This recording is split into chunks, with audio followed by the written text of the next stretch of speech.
The goal is to think critically about neighborhoods and help inform policymaking and community service provision to build better neighborhoods to help support aging in place, particularly among underserved and underrepresented communities.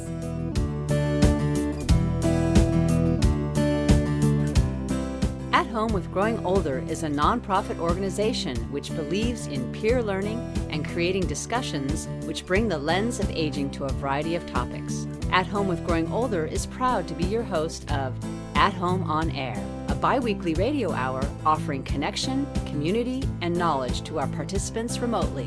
Now, we invite you to listen and learn from this live recorded episode of At Home on Air.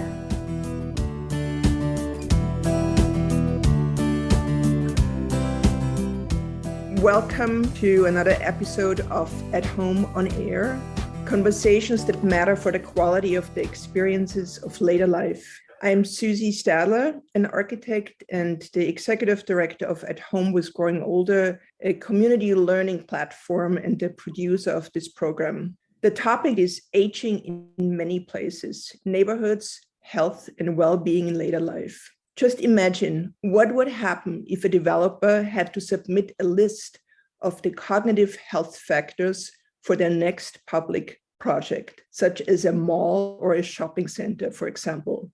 If they had to submit this cognitive health list to get a building permit, it could happen based on the work of and initiated by Jessica.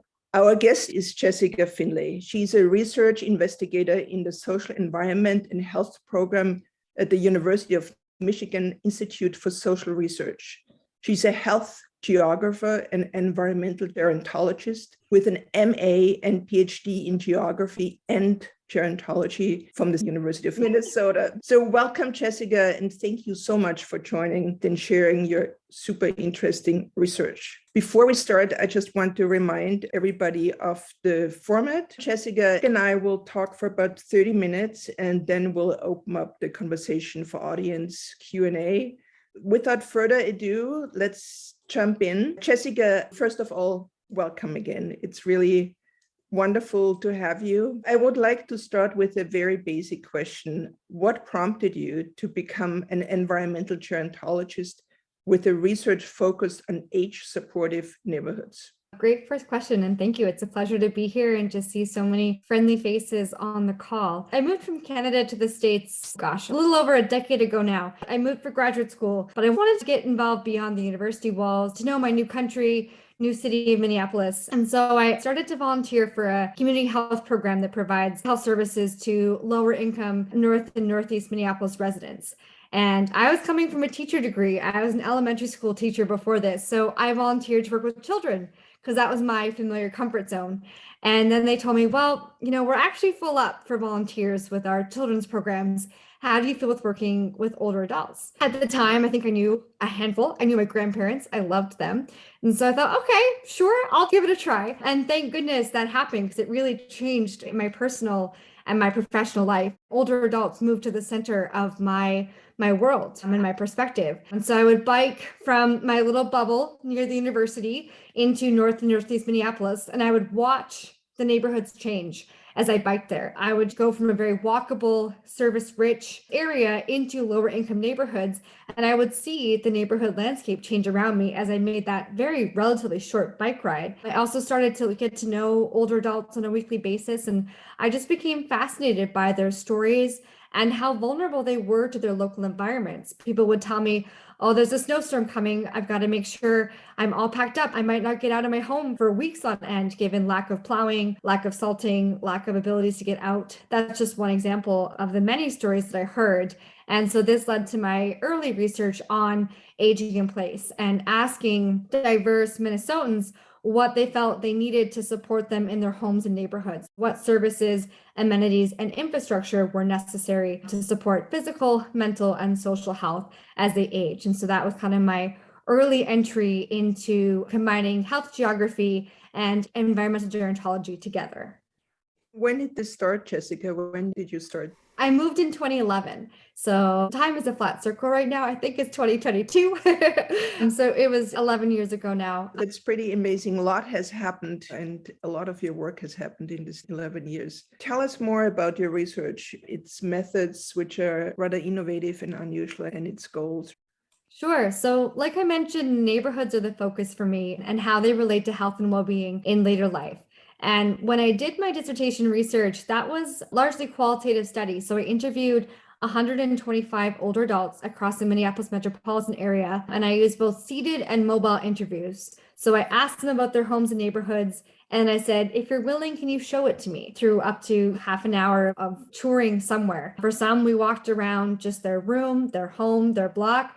I also remember a very hot day, I walked around an entire lake in one of our suburban case study areas. So it really ranged. One of the pieces I heard about most frequently was fears of cognitive decline, dementia, and Alzheimer's disease. People knew, depending on their resource level, roughly how to navigate physical mobility impairments. So they would say, well, I can put a chair in the shower, or I can try and get a grab bar installed, or I can move some rugs. But when it came to cognitive impairment, these were huge unknowns and huge fears. A very relatable and understandable fear of losing yourself, but also fears of, what if I cause a house fire? What if I wander? What if I need really costly care? What if I am a burden on my family or my community? And so that led to the next phase of my research and what brought me to the University of Michigan to study neighborhood contexts of cognitive decline. I'm interested in what neighborhood features might help promote healthy cognitive aging. I'm using a mixed methods approach. So I'm using that qualitative research to kind of inspire, where do we look at? And then I test that in a large national aging sample called the REGARD study. So REGARDS is the Reasons for Geographic and Racial Differences in Stroke study. It's over 30,000 aging Black and white Americans who've been tracked since 2003. So we know where they live and how they're doing on cognitive testing, as well as a host of other individual and area level characteristics. So what we've done is we've taken qualitative hypotheses. Okay, where are older adults physically active, socially engaged, and cognitively stimulated outside of their homes? And then we've tested those places in our quantitative sample. And I think we'll dig into more of those specific places in our conversation questions to follow. But really, the goal is to think critically about neighborhoods and help inform policymaking and community service provision to build better neighborhoods to help support aging in place, particularly among underserved and underrepresented communities. It seems that the REGARD study was a super helpful springboard for your research. Yes, REGARDS is a great sample. It has a lot of very diverse neighborhoods, from urban to suburban to rural dwelling older adults. There's a lot of different types of neighborhoods all across the United States. A large portion of my work is focusing on underrepresented and underserved older adults. And so it was important to me to find a sample that the qualitative work had a very strong group of African American and Black older adults. And so the REGARD sample is just under half Black for the participants in it. So that was an important way to get at some of these differences that may exist by race and ethnicity and other neighborhood characteristics as well. So what did you find out about what infrastructure do people need in their neighborhoods to support their cognitive health, and maybe also sort of the differences between neighborhoods? Yeah, a lot of the qualitative work, as I said, kind of gave us those first ideas of where to focus on. Physically active people talked about having walkable destinations. So being able to walk to get groceries or pick up a pharmacy prescription or pick up grandchildren. They also talked a lot about parks in the local area.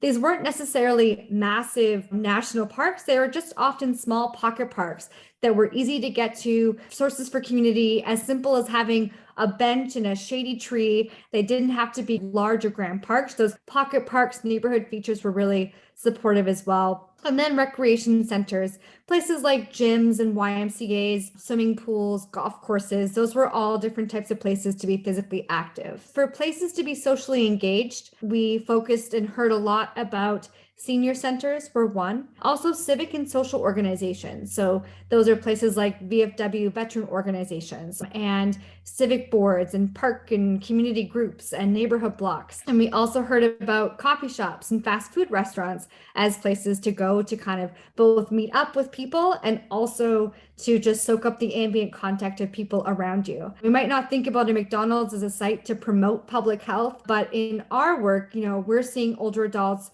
are using fast food restaurants often to say, hey, I can get a cup of coffee for $1 and sit for hours and chat with people. So that was the place we focused on. And then for cognitive stimulation, these are places for creative and complex activities. The places that our qualitative analysis drew us to focus on were performing arts centers, theaters, museums, art galleries, as well as libraries and higher education campuses. So kind of sites of arts, culture, education, and learning were the places we focused on. I've kind of divided them up in these little boxes, but we know that these sites overlap. For example, go to a gym to both exercise and see their friends. I once had someone tell me, the only thing I do at the gym is exercise my mouth. And so, we kind of divided them up, but we know that there's overlap. When people go to a theater performance or a movie theater, it's to both watch the show, but also they see their friends, they engage in intermission, at least pre-COVID, of course. How we use these spaces has kind of fundamentally changed as well. Maybe another question we can talk about in what's to come.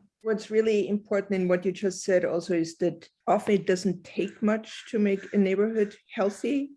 It could be a bench at the corner, which has a health aspect. But I'm also curious if there were any surprises, something you discovered which you wouldn't have expected, apart from, McDonald, which might be something of a surprise. The qualitative results were relatively expected. I don't know if there were any massive surprises there. We were a bit surprised in what came out in our quantitative results. So we had about 15 neighborhood places, and then we tested them to see what might be positively linked to cognitive health. We tried to put them all together in one big model to say, well, what's most important to cognitive health in our large national regard sample? What came out as the most positive was civic and social organizations, which sort of makes sense. They're devoted to being places to engage and to gather with others and pursue activities together. We did also see performing arts sites, museums, and recreation centers. Those were all the positives. This is going to be coming out hopefully soon in a paper that's under review. I thought libraries would come out. I know a lot of, at least anecdotal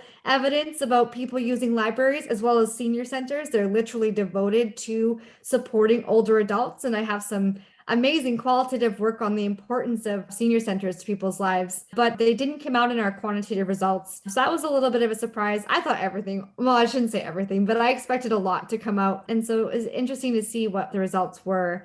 And then for negative, so having access to and living in areas with a lot of highways was a negative, which we expected. I haven't talked yet about hazards and barriers to activities. We know that highways are both sites of pollution, which are bad for the brain, but they're also barriers to getting around and be able to use your neighborhood. So that was an expected negative, but fast food and coffee shops also came out as a negative. So people in neighborhoods with higher numbers of coffee shop and fast food restaurants was associated with worse cognitive function in our regard sample. When we had coffee shops and fast food alone in an early preliminary analysis, they were a positive, but maybe when we stack in a bunch of other neighborhood features where we can be socially engaged or active, I don't know, maybe the negative food pathway comes out where fast food restaurants are sites that serve, foods high in cholesterol and fat and sugars and salt. So maybe that's what came out. I don't know. We also know that fast food and coffee shop restaurants are placed differently in our neighborhoods. So maybe we're picking up on other noise in neighborhoods, but we did control for a whole host of both individual and area level covariates. So we are controlling in our analyses for neighborhood socioeconomic status, for example, percent living in poverty, percent unemployed, percent Black. We have a whole group of them. It's a little bit of a puzzle, but something that's fun to work through. And it's just the starting point, really. This is our first foray into building out a new concept, and we're going to start testing it in other samples as well. So we have this kind of early idea built upon a mixed methods approach. And we're going to test it, for example, in the health and retirement study next, which is a nationally representative sample. And we're trying to build out other collaborations to think through what this means in different places across the lifespan. So that sounds like an enormous undertaking on a national scale. That's what it sounds like. You're creating this rating system and there's a website. Can you tell us a little bit more about this system and mapping? Yeah, so I'm inspired by walkability, which I see as a blend of geography and public health and urban planning. My goal in this work has been to develop a new concept, what I'm calling cognability. Instead of thinking about how supportive a neighborhood is to walking, I'm thinking about how supportive is it to cognitive health in later life through these pathways of having neighborhood resources that support being physically active, socially engaged, and cognitively stimulated. We have a paper that we've been working on to present this concept to the world, but I also don't want it to just be a paper that's read by very few people. So we're building out a public website to go with it that shares our research, our approach, our results, hopefully in a very accessible way. We're not launched yet. I can share the link hopefully very soon, but we're calling it cognability. And what we do is anyone can type in an address and see how supportive their neighborhood is to cognitive health, given the presence or absence of these key neighborhood features.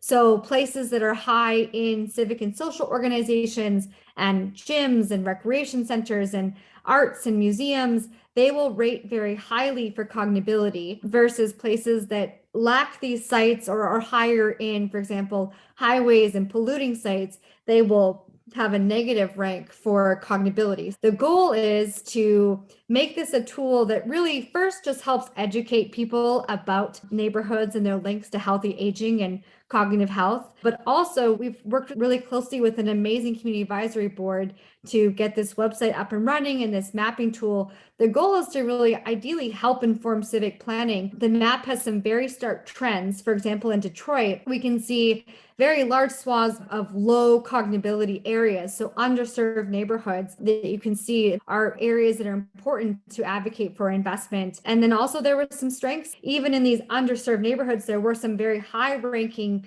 tracks that popped up, little areas. And so using a strength-based approach too, to think what is happening in this region that is supporting cognitive health, and is there access to that point? Maybe you don't live exactly where the museum is or the art gallery is, but can you get there by walking, by bus, by driving, by shuttle? Are there ways to enhance access and build awareness of these sites that really promote healthy aging in place? Yeah, and the more important it is to actually recognize what are public places. Museums are public places and access should be as easy as possible, therefore, both in terms of admission, but also accessibility related to cognitive health. I think that's a really important part of it. Many of the places you mentioned, part of the neighborhood infrastructure, were affected by the pandemic, destroyed to a large extent, and most likely they will never come back 100%. And I'm just wondering how we can compensate for the loss of this, what's often called third places, this sort of informal or not recognized places of connection. I'm curious to hear your take on this, but also how this might have affected your research. Yeah, it's a hugely important question and one I think a lot about. We know that the pandemic has really fundamentally changed neighborhood landscapes and the ways that we engage in places or our abilities to age in place. And so this is some of the work that we're currently doing in a separate study called the COVID-19 Coping Study. We're asking aging adults about where are you going to be physically active and socially engaged, and how are you seeking out entertainment and stimulation and support and connection during these times. It's interesting to see these shifts. I'm literally in the middle of analyzing this data, so it's still really early, a little more anecdotal what I'll share with you, but some are not super surprising. We're seeing a lot of outdoor places, for example, as increased areas to engage, and that could be private home space, having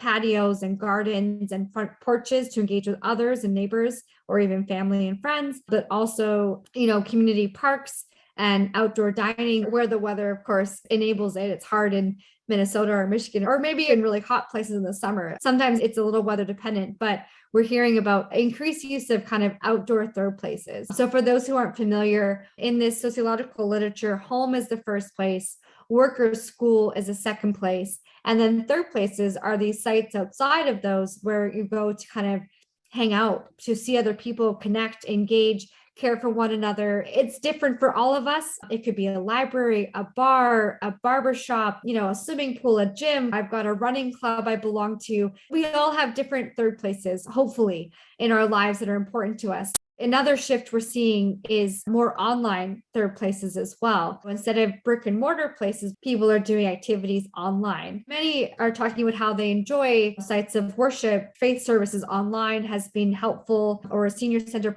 programs online, but it's not universal. Not everyone has stable internet connection or the technological comfort to be on Zoom, for example, for hours a day. And then also people have talked about how it doesn't replace physical in-person context, that chit chat you have with someone that's maybe not a planned friend or family member you gather with, but just soaking up the contact of someone, or running into someone in a grocery store and having a conversation over the bananas or something. Those impromptu encounters, people talk a lot about how that's diminished. We're a little more siloed too in who we engage with. So instead of bumping into a whole host of different people in these spaces, sitting at a restaurant next to others and hearing other conversations or meeting different groups of people, we're a little more siloed potentially with these communities because we're talking to more of the same smaller numbers of people instead of the civic life that would normally be in these places where we kind of bump into each other in a more organic way. So there's some really fundamental questions that I have about how this will change. For cognitability, yeah, of course I did all this work to build a concept, and then the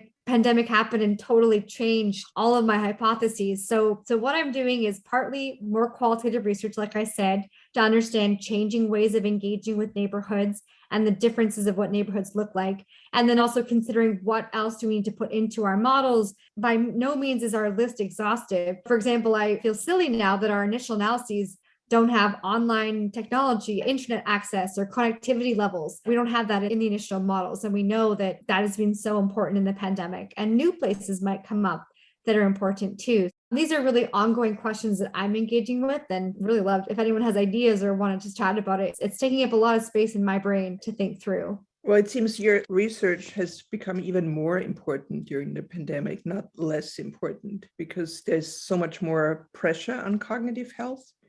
So to learn more how this can be stimulated in the context of a neighborhood or in the context of home, I think is really important. It's a dynamic undertaking, it seems like. But I'm also curious as an architect, and also from our work at home with Growing Older and the workshop we have, Aging 360, which teaches people how to live better in their homes as they age. What comes up on and off is that people are actually afraid to connect with their neighborhood because they're afraid of walking down the stair because it's an unsafe stair, for instance, or they feel unsafe for other reasons in their neighborhood. And I'm wondering if this is something which you are planning on including in your research later on.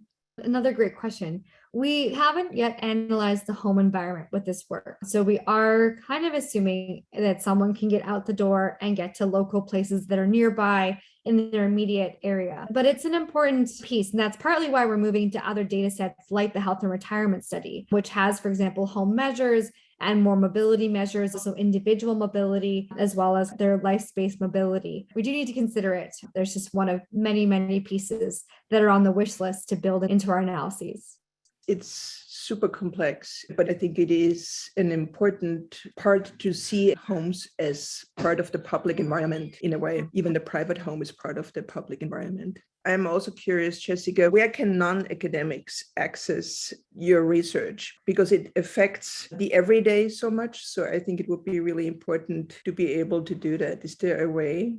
Yeah, there's a couple. I have a personal website. It's just jessicafinlay.com. I do try and put multiple papers up there. And then when the cognitability site launches, it is meant to be read by anyone. And we welcome input too if you read it. It's an ongoing project. As I said, we're working very closely with our community advisory board members to make it accessible, to sort of summarize our work. The map is not done yet, but you can look up your address. And otherwise, I try to talk to the media whenever I can, talk to policymakers. If I do give a talk, I try and post those links through Twitter, for example, and other social media outlets. I try to communicate as much as I can beyond just kind of our peer-reviewed hide behind paywall manuscripts. And it is a priority of mine. I am trying to make as many of my manuscripts as I can public open access as well. They should become available as I move forward.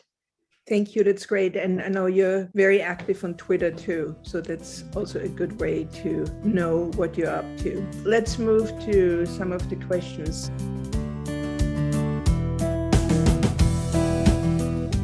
You are listening to At Home on Air. We are now switching to questions by participating audience members in this recorded live episode. If you want a chance to ask your question, visit us at athomewithgrowingolder.org and register for the next live episode.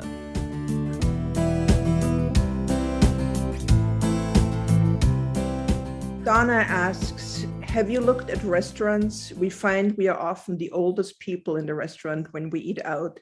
And the big challenge is enjoying the restaurant when it is hard to hear due to the background music. This is a true challenge for socializing and yet another complex issue, which is difficult probably to capture. Yeah, that's a great comment. We had a test run paper that was just coffee shops and fast foods. One of the reasons we did that was because people talked about appreciating those environments were more accessible because they were less noisy. I've also heard from others that dining in restaurants pre-COVID, of course, can be very challenging given all of the noise. It's difficult to engage in those spaces. It can also be very crowded and difficult to navigate if it's a tight restaurant. Bathrooms can be confusing to get to navigate, whereas a more classic, I'm Canadian, so a Tim Hortons or a McDonald's is relatively wide pathways, pretty similar bathroom format, pretty similar menus that are not hard to read. You don't have to try and get a phone or flashlight to see what's on the menu. So that was one of the reasons we focused more on the coffee shops and fast food. And then when we brought in the category to include restaurants and bars and broader eateries in our initial work, it went from significant to not significant for cognitive health. And that sort of reflected some of our expectations from the qualitative. So we have considered restaurants and we've toyed with them a little bit. And we know that for many, many reasons, sites can be inaccessible. So it's good to always remember that's why we need these qualitative stories to help us understand these spaces better and think about the complexities of access. I'm going to jump to Terry's question. She says, did anything in your research look at cross-generational relationships? That means how people of different ages and generations are socializing or exercising together. Another great question. We heard in the qualitative a lot about appreciating multi-generational spaces. People talked about enjoying a park because they could just sit on a bench and hear the laughter of children in the nearby playground. Or people talked about, especially older men in some of my qualitative work, would happily go to a coffee group every Wednesday at the local coffee shop or fast food restaurant, but will not go to a senior center because that's for older people. And so there's these age-graded spaces with our own internalized ageism where people sometimes have challenges inhabiting senior centers, for example. So we purposely included, given what we heard about these multi-generational spaces as being important. And I have advocated in some of my papers, we have some amazing examples of preschools next to senior centers. And so combining those spaces and activities together. I have 2 small kids, so I spend a lot of time in playgrounds. I'm looking for the adult exercise equipment too, to engage multi-generational spaces. So there's ways I think we need to promote that through urban design. It's not taking away from one generation to give to another. It's creatively building spaces for all of us, regardless of whether we're 8 years old or 80 years old. Yeah, I totally agree, especially that outdoor spaces have become so much more important during the pandemic. So the more important it is to really think how various generations can inhabit them and make them their own in different ways. And I think observing each other is sort of part of it. And this is, a wonderful opportunity in outdoor spaces. Erica asks, do you find that people are able to articulate what it is about their neighborhood that makes it feel health promoting for them? Or does it take some prompting? Do people have an accurate sense of what to seek out when they consider moving, or even when thinking about what they can do without making a move to feel more engaged with their community? Yeah, that's a great question and a complex one. Of the pathways, I think physical activity, people roughly knew what to seek out if they were choosing or wanting to exercise outside of their homes. They would talk about, going to the gym or having a golf group or a swimming group or water aerobics or dance or going to the park and walking or whatever it was. So I think physical activity, people knew relatively what was health promoting. And there's a lot of great work in walkability. People now can see a walk score on Zillow when they look at houses. So we've infused ideas about physical activity into our neighborhoods, I think, in a good way that people are aware. Social connection and cognitive stimulation, a little bit less so. It took some teasing out to figure out these places. I think that with COVID, maybe one of the silver linings is some of us are more aware of where we want to seek out community and where we need to have connections and support. People have been sharing more with me without prompting how they are realizing whatever their community is or multiple communities that are important to them, their faith community or their card group or hobby groups or family and friends. I feel like there's more of a social shift of awareness of these spaces because they were taken away from us during COVID. People would say, I really miss going to X or Y. And it took horrible societal trauma in some ways to realize that people now are, I think, a little more attuned to, hey, I miss just going to a coffee shop and soaking up the ambient contact of people around me. That may not have been a conscious activity before that people thought about how important a coffee shop was, but it's a little more aware in people's lives, I think now. And then the cognitive stimulation one is maybe the least aware. I mean, in some ways, of course, we get cognitive stimulation by simply being social or getting outside the door and navigating neighborhoods. So we don't necessarily need to go read great tomes in the library to be cognitively stimulated. It can happen through everyday activities. That one is a little more not as thought of. People kind of put it more in their social category or just an enjoyment of arts and culture. They don't necessarily think about how attending musical events is helping their brains, but we're getting there. And hearing people talk about the lack of live music during COVID has been some heartbreaking quotes I've heard in some of the qualitative work that I do.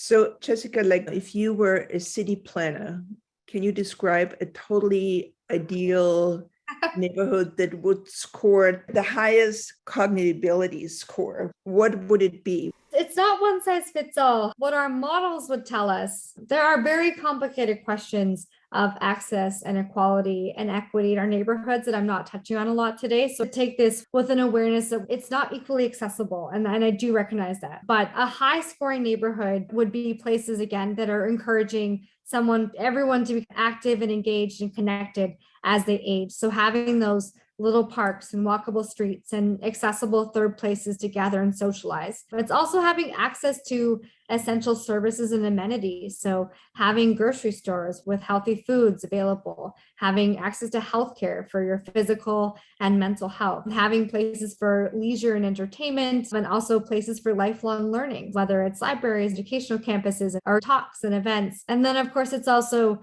minimizing exposures to those hazards and barriers to healthy aging. So not having highways and polluting sites, or even, places that discourage smoking is another pollutant that we're exposed to. It's overall a pretty thriving neighborhood. It's pretty similar to multiple health outcomes, whether you're talking about a heart healthy neighborhood or a brain healthy neighborhood. I think they look pretty similar, and that's okay. It's good to have overlap in neighborhood designs, and this cognitibility work is just meant to kind of help advance our efforts to really support aging in place for diverse older adults. What just came to mind while you were talking is that much of this is related to pretty dense urban neighborhoods. A lot of the US population lives in suburbia or rural area. And I'm curious what your thought is about that.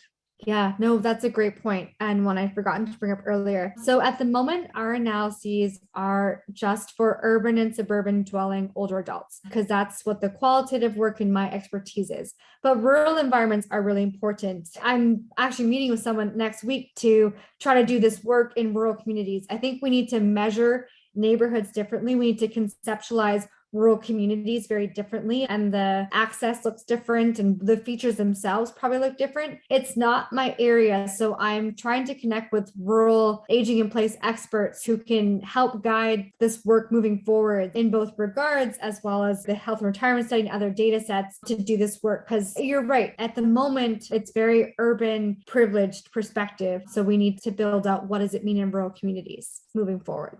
Now, of course, I think it's natural to start with urban environments, but I just think it's wonderful that you're already making the move to look at other areas and other ways that people live in terms of cognitive health and cognitive health support. I would imagine that, transportation will have a much different weight in this kind of neighborhoods than it does in maybe more denser urban neighborhoods, and different emphasis. Jessica, do you have anything you would like to share, something which we maybe didn't touch on? I suppose I would just say with what I hope cognitability is used for, the mapping platform, I hope it's used to spark awareness and education and also action. And so it is not intended to give a check mark to affluent neighborhoods or advantage areas that have an abundance of services. We purposely made the color scheme of the map to draw attention to those lower cognitability areas, to prioritize investment and action, to help policymakers. We have community service members on our community advisory board. They say, this is exactly what I need to be another piece of evidence to help justify why we need to build, services and amenities in these locations and to prioritize that. So that's one piece. The second piece is that, this is more of another mapping thing. I'm a geographer nerd, so I'm going to geek out for a second. We know that our analysis and our mapping is not picking up on everything. So one example is when I showed the map to our community advisory board, they immediately said, you're missing things. So for example, the murals in Detroit are a very big focal point for community and beautiful artistic expression, and they're not captured in our analyses. At a national scale, we're measuring kind of brick and mortar places. We're missing some of the community grassroots efforts that just don't show up on our maps. Another example would be community gardens. They may not be showing up on the maps as a gathering place or a place to be active and social and engaged. So the maps aren't perfect. They're meant to stimulate conversation and thought. What I really want to do moving forward is take these maps, maybe like blow them up and print them out and bring them to local communities and say, hey, what do you think about this? And have them maybe draw on there, you're missing this and this and this. And we can talk about what's not there and how we can map better, but also what we can invest in to kind of promote health and well-being in our diverse elder population. So there's a lot of work to do. It's just a starting point, but I hope to, keep flipping back and forth between this qualitative community-driven work and then do our analyses and do our maps. Let's go back again to do qualitative after that and just keep stepping up to build it better moving forward. Yeah, maybe this is also a way to incentivize city planners to actually update the way they map and what they map. I think this has been very static over a long time. What is being mapped would be also interesting to look at. Yeah, I haven't talked a lot too about involving developers in private market. Like you said at the very beginning, if they're looking to build a development, what is in there to, support being active and engaged as you age is another element to push this to. We know that Alzheimer's and dementia is a huge fear, and there's more than 6 million Americans currently living with Alzheimer's disease in our country. So it's a huge area that we need to combine upstream, neighborhood level, community level interventions with those downstream biomedical actions. Yeah, Jessica, you mentioned before that you might share the website with the sort of heads up that this is not done. Take a look. The map is still clunky. That is the last piece. The mapping page, we're still rearranging. And what we're going to do moving forward is when you click on your area, it will say better why it rates high or low for cognitability. So there's more user-friendly features coming. It just takes a lot of programming to get up and running. But hopefully you can enjoy the other pages where we explain our process. I welcome comments, feedback. I'm happy to develop conversations moving forward. This is really a collaborative space and a new area for a lot of us. So I just welcome any additional thoughts afterwards as well. Thank you so much. I think what's fascinating is also that this is a very interdisciplinary space. So the more we can cut across disciplines to address these issues, the better. So thank you, Jessica. This was such an interesting conversation, and I'm looking forward to hearing more about your work, where this is going. Thanks for the great questions, Susie and everyone. It's just been a pleasure. Thank you all for spending this hour with us.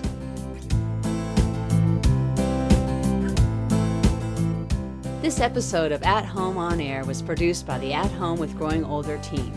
We could not host these conversations without the generosity of our marvelous and passionate guests and hosts. Thank you for sharing your personal and professional insights. Thank you to our live audience for your thoughtful contributions. To subscribe to this podcast and for more information, visit us at athomewithgrowingolder.org. Thank you to our sponsors, Rhoda Goldman Plaza, the jewel of San Francisco's assisted living and memory care communities, and the Walnut Foundation, a San Francisco family foundation. We would also like to thank, for their encouragement and inspiration, Encore.org, which works to bridge the intergenerational divide, and the Op-Ed Project, whose mission is to change who writes history. At Home with Growing Older strives to educate, inspire, and connect people across generations and disciplines to re-envision and improve the experiences of later life. Don't forget to subscribe and tune in for the next episode.